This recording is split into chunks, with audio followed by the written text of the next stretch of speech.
Open rates are a little bit tough now with iOS 15 updates. And that's a whole nother conversation. And I know there's recorded webinars on the Academy site, so you can go back and look through that kind of stuff. But, you know, prior to iOS 15, you know, you should be seeing like 15 to 20% open rates pretty easily. If you're kind of in the neighborhood of 4 to 8%, you really need to look at your list hygiene and really think about who you're sending emails to, right? So one of the deliverability directors I've worked with for a long time always kind of talks about like the, you know, boyfriend, girlfriend, right? So if I sign up for your email list and you send one email a week for an entire year and I don't open or click any of those emails, am I worth anything to you? Like, you've emailed me 52 times and I've done nothing with it. So is a year too long?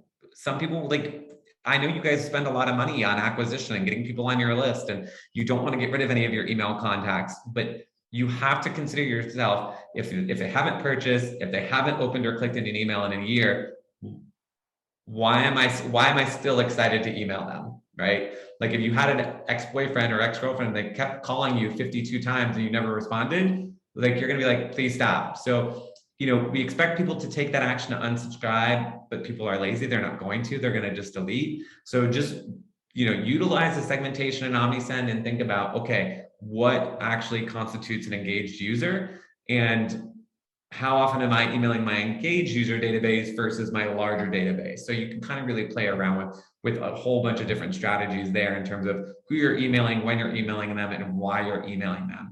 But again, if you are getting 15, 20% open rates, in solid click rates of, like, you know, again, with iOS 15, everything's a little bit shifted. So we are seeing click rates about like 0.5% up to like 3% is a good range. So if you're seeing those types of metrics, you're fine to send an image-based email. If you're seeing anything below that, then yeah, you want to use every lever and every trick you can, combine the text and image ratios, and just try to eliminate everything possible to get to the inbox. But the biggest thing you're going to look at is engagement. If people are opening and clicking, you'll get to the inbox.